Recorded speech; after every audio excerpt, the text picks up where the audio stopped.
कौम हमारी कौम का मुद्दा हमारे लिए सबसे पहले है, बाकी सब चीज़ें उसके बाद आती है। पर ये बात तो आप मानते हो ना कि कौम को इलेक्ट्रिसिटी फ्री चाहिए, कौम के बच्चों को एजुकेशन फ्री चाहिए। आज यहाँ जितने भी खड़े ना, आप सबसे पूछिए, कोरोना के बाद स्कूलों की फ़ी रुकी हुई थी, स्कूलों ने दबान करके पूरी फ़ी ली है, बच्चों के एडमिशन रुके थे, बच्चों के रिजल्ट रुके थे।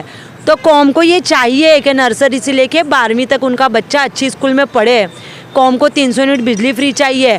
कौम की मुस्लिम महिलाओं को डिलीवरी के लिए, हमारे बूढ़े माँ बापों को शुगर डायबिटीज़ के लिए, ऐसी बहुत सारी चीज़ों के लिए जो दूर दूर के अस्पतालों में जाना पड़ता है, हमें हमारे स्थानिक एरिया में चाहिए ये सब चीज़ें।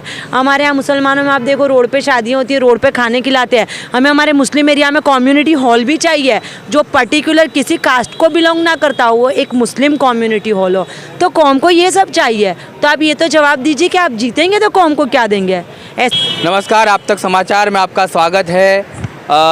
गुजरात विधानसभा के चुनाव पे हम आज बात करेंगे। AIMIM के जो प्रवक्ता हैं और उनके कार्यकर्ता हैं, तमाम जो अपने संगठन के साथ डिबेट को छोड़कर और नारे लगाते हुए वहाँ से निकल गए। उसी के चलते हम बात करेंगे आम आदमी पार्टी की जो महिला उप प्रमुख है आबिदा खान पठान से। आज ऐसा हुआ कि एक टीवी चैनल ने लाइव वहाँ पे जैसे सत्ता का संग्राम होता है, ऐसा आम आदमी पार्टी MIM और कांग्रेस को लेके एक लाइव डिबेट रखा था। उसके अंदर दानिश कुरैशी भाई जब से डिबेट में आए थे तब से वो इमरान भाई के पीछे पड़े हुए थे। एक्चुअली इस डिबेट का मुद्दा था कि जमालपुर खाड़िया विधानसभा में जो हमारे जीते हुए धारासभ्य हैं MLA इमरान भाई, उन्होंने विकास किया है या नहीं, विकास हुआ या नहीं, जनता उनसे नाराज़ है, जनता क्या सोच रही है। तो पता नहीं दानिश भाई शुरू से इमरान भाई को टारगेट कर रहे थे, फिर अचानक उनको क्या हुआ तो वो विकास के मुद्दे से भटक गए, वो बिल्किस बानो पे चले गए, वो दिल्ली के दंगों पे चले गए, मुफ्ती साद और कोरोना पे चले गए।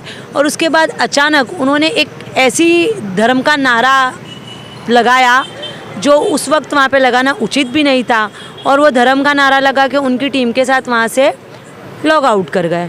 तो जो वहाँ पे पत्रकार जो हमारा इंटरव्यू कर रहे थे, और हम सब शॉक्ड रह गए कि उन्होंने ऐसा क्यों किया। और दूसरा, उनका हमेशा एक ही है, मैं ऐसा कहना चाहूँगी कि हम आज नरेंद्र मोदी को बार बार हम पॉइंट आउट करते हैं, उनको क्रिटिसाइज़ करते हैं कि वो धर्म के नाम पे वोट मांग रहे हैं, धर्म के नाम।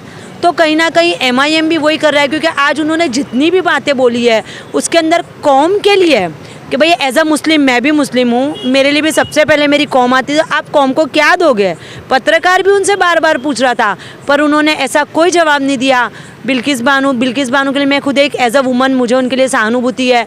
हमारी पार्टी की जो महिलाएं वो BBC पे भी आके बोली है इसके लिए, पर उनके पास कौम के लिए कोई मुद्दा नहीं था। सिर्फ मुझे कहीं ना कहीं उनकी बयानबाजी से ऐसा लगा कि वो हिंदू मुस्लिम में नफ़रत फैला के धर्म के नाम पे उनके राजकीय रोटले सेकना चाहते हैं। मुझे दानिश भाई की बातों से ऐसा लगा।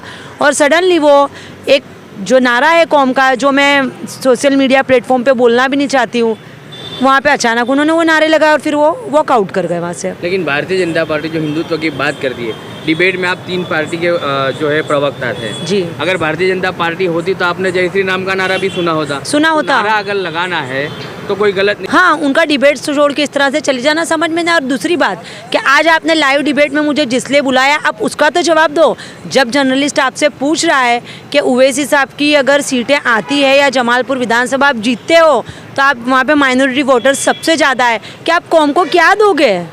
तो आपको सिंपली उसका जवाब देना है कि हम हमारी कौम को इलेक्ट्रिसिटी दे रहे हैं, अच्छी हेल्थ दे रहे हैं, हम उनको बच्चों को स्कूलिंग दे रहे हैं। तो उसकी जगह पे आप दंगे फसाद ये सब बातों का क्या मतलब है। नो डाउट से भड़काऊ भाषण करके, नारेबाजी करके आप डिबेट में से चले जाओगे तो इसका मतलब हम क्या समझे। ये थे आम आदमी पार्टी से महिला उप प्रमुख आबिदा खान पठान, जिनका ये कहना था कि डिबेट जो है इन मुद्दों पे रखी गई थी कि विकास के काम क्या करे जाएंगे। अगर आपकी पार्टी जीतती है, आपके उम्मीदवार जीत कर आते हैं, तो कितना कुछ मुस्लिमों का विकास होगा उसके ऊपर बात होनी चाहिए, नहीं कि ना कि बिल्किस बानो के लिए बात होनी चाहिए, ना कि कौम के लिए नारे बुलाने चाहिए। इसी के चलते हम AIMIM के गुजरात के जो युवा प्रमुख है उनसे भी कुछ ही देर में हम आपको रूबरू कराएंगे। अब तक समाचार में आपका स्वागत है। जमालपुर विस्तार में जो आज डिबेट रखी गई थी, जिसमें आम आदमी पार्टी और AIMIM के बीच में जो तकरार हुई थी, थोड़ी देर पहले हमने आपको सुनाया आम आदमी पार्टी की अहमदाबाद की जो महिला उप प्रमुख है आबिदा खान पठान, वो AIMIM के गुजरात के युवा प्रेसिडेंट हैं। उनसे हम बात करेंगे कि आखिर कुछ क्या मामला था उस डिबेट को लेकर और AIMIM और आम आदमी के बीच क्या तकरार हुई, क्यों उनकी पार्टी के प्रवक्ता और कार्यकर्ताओं को डिबेट को छोड़कर जाना पड़ा। मेरा नाम एजाज़ खान पठान, युवा प्रमुख गुजरात प्रदेश AIMIM। मैसेज आपने मुझे बताया, मैंने देखा, मुझे पता नहीं था। आज हमारे ऑल इंडिया के सदर जनाब बैरिस्टर असदुद्दीन अवैसी साहब आज अहमदाबाद आने वाले थे और 10 बजे उनको एयरपोर्ट पे रिसीव करने की बात थी और पूरे जितने भी कार्यकर्ता है वो सबको ये मैसेज दिया गया था। तो मैंने हमारे प्रवक्ता जो दानिश भाई कुरैशी और दूसरे हमारे जो दीगर कार्यकर्ता वहाँ पे थे उनसे बातचीत की। तो जो कुछ डिबेट थी वो डिबेट के अंदर वो डिबेट ख़त्म हो गई थी और उसके बाद उन्होंने बताया हमारे पास वक्त कम है और जो कि हमारे सदर बैरिस्टर असदुद्दीन अवैसी साहब आ रहे हैं तो ये बात होनी है कि हमारे जितने भी अगर दानिश भाई कुरैशी हमारे जो प्रवक्ता है गुजरात के और उनका तो नाम पूरे गुजरात में ही नहीं पूरे देश में लिया जा रहा है तो उनको भी वहाँ पहुँचना था। तो वो डिबेट ख़त्म करके उन्होंने पहले से ही बताया था कि हम वहाँ से निकल जाएंगे। और ये जो राजनीतिक वक्त है, अभी इलेक्शन नज़दीक है, 1 महीने का ऐसे कम वक्त बाकी है अब चुनाव में, तो इस तरह की नोक-झोंक होती रहती है, तो इस तरह की बातें आती रहेगी। ये फेसबुक नहीं, ये फसाद बुक है, फसाद बुक में इस तरह की बातें आएगी, उसको ज़्यादा दिमाग पे लेने की ज़रूरत नहीं है। लेकिन डिबेट को छोड़कर जाना ये कितना नहीं, कोई डिबेट को छोड़कर जाने की बात नहीं है। अभी यहाँ पे जैसे आपने बताया कि फ़ोन किया और यहाँ पे चाय की वहाँ पे आपने बुलाया लकी पे और अपनी बात हुई, तो आपने बताया अभी मेरा वक्त होगा तो मैं चले जाऊँगा, मुझे दूसरे भी काम है, ज़रूरी थोड़ी है मैं इसी चीज़ में लगा रहूँगा। तो बहुत सारे काम हैं, पार्टी ने बहुत सारे काम दानिश भाई कुरैशी को दिए, पूरे दिन में वो न जाने कितनी डिबेटों में हिस्सा लेते हैं। तो बड़ी बड़ी डिबेटों में हिस्सा लेने के बाद भी वो कभी इस तरह की बात नहीं हुई है, तो इस तरह की बातें चलती रहती है और लोग बातें करते रहते हैं। समय के अभाव को छोड़कर जाना एक बात अलग होती है और मुद्दे से भागना कोई मुद्दे से भागने का काम AIMIM पार्टी नहीं करती। AIM पार्टी के अंदर जो भी लोग हैं, आदमी की जो महिला उप प्रमुख है उनके आरोप है। ठीक है, आरोप प्रत्यारोप तो लगते रहेंगे। दानिश भाई कुरैशी एक बड़ा नाम है, बड़ा चेहरा है और पूरा देश उनको जानता है और लोग उन्हें सुनता है। आपके जो प्रवक्ता थे विकास को लेकर कोई बात नहीं कर रहे थे, सिर्फ और सिर्फ हम कर रहे हैं विकास की बात। आप हैदराबाद जाइए जहाँ पे हमारे पास 7 MLA और आप वहाँ पे देखिए हमने कितने अच्छे, असदुद्दीन अवैसी साहब ने कितने अच्छे अस्पताल बनाए, कितनी अच्छी स्कूलें बनाई है और कितना अच्छा काम हो रहा है वहाँ पे। तो विकास की बात हम भी कर रहे हैं। तो आप हैदराबाद के विकास को मॉडल को ही यहाँ रखते हैं, बिल्किस बानो को क्यों आप रख रहे हो इलेक्शन में? देखिए, बिल्किस बानो वो देश की बेटी है और बिल्किस बानो के ऊपर जो अत्याचार हुआ है, जो गैंग रेप की घटना घटी, उसके बाद वो आरोपियों को सुप्रीम कोर्ट तक वहाँ पे उनको सज़ा दी गई। उसके बाद अगर बिल्किस बानो के आरोपियों को अगर छोड़ा जा रहा है तो इस बात को लेकर हम बात तो रखेंगे। और ये बिल्किस बानो की बात नहीं है, और किसी की भी अगर बात होगी तो हम वो लड़ाई लड़ेंगे। निर्भया की लड़ाई के लिए भी हम खड़े हैं और बाकी सब जितनी भी लड़ाई है हम लड़ने के लिए साथ में खड़े हैं। असदुद्दीन अवैसी साहब एक ऐसी वाहिद शख्सियत है कि जो जहाँ कहीं भी जुल्म होता है वो तुरंत आवाज़ उठाते हैं और वो अपनी आवाज़ को बुलंद करते हैं। और आम आदमी पार्टी की ये भी बात रखी थी उन्होंने कि अगर आपको कौम की इतनी लागनी है तो आप जो है प्रत्याशी ना उतारे जमालपुर से और इमरान खेड़ा वाला को सीधा जीतने दें।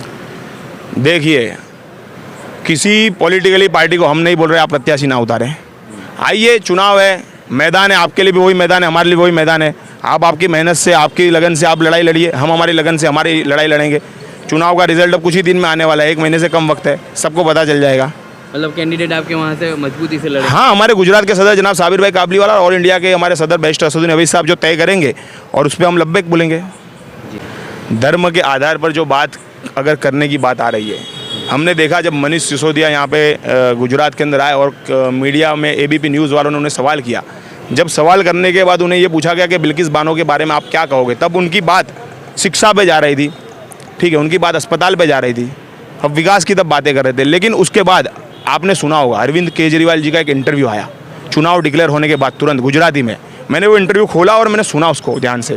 मुझे बड़ी खुशी हुई है गुजराती के तौर पर कि अरविंद केजरीवाल साहब ने गुजराती में ऐसी बात रखी कि हूँ अरविंद केजरीवाल आपनो भाई।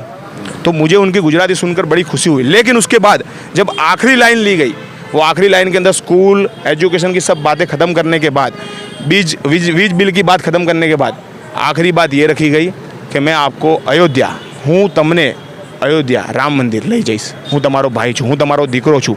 तो ये क्या राजनीति है? ये हिंदू कार्ड नहीं खेल रहे। तो सवाल उन पे भी बनता है और हम मजलूमों की लड़ाई लड़ने की बात करते हैं। हम ऐसा नहीं बोल रहे। अरविंद केजरीवाल ने क्यों ऐसा नहीं बताया कि हम तुमको अजमेर ले जाएंगे घूमने के लिए? ऐसा क्यों नहीं बताया हम आपको हज यात्रा के अंदर आपको ले जाएंगे हज यात्रा को? ये बात नहीं रखी। तो सवाल उन पे भी बनता है और मुसलमानों का वोट लेने की बात करते हैं, लेकिन मुसलमानों की बात कोई करने वाला तैयार नहीं है।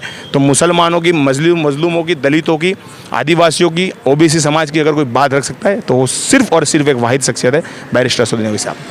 चलिए, तो ये थे एजाज खान पठान, गुजरात के युवा प्रेसिडेंट AIMIM से, और जो महिला आम आदमी पार्टी से हमने महिला उप प्रमुख आबिदा खान पठान से बात कराई। प्रवक्ता है, जो होद्देदार है, उनका यही कहना है कि धर्म के आधारित बात की थी। यहाँ MIM का भी आरोप है आम आदमी पार्टी पर कि केजरीवाल ने भी धर्म आधारित ही बात की है। तो क्या गुजरात के जो चुनाव है धर्म के आधारित होंगे, या फिर विकास का मुद्दा कोई ना कोई पार्टी उठाएगी और विकास के मुद्दे पर इलेक्शन को लड़ा जाएगा?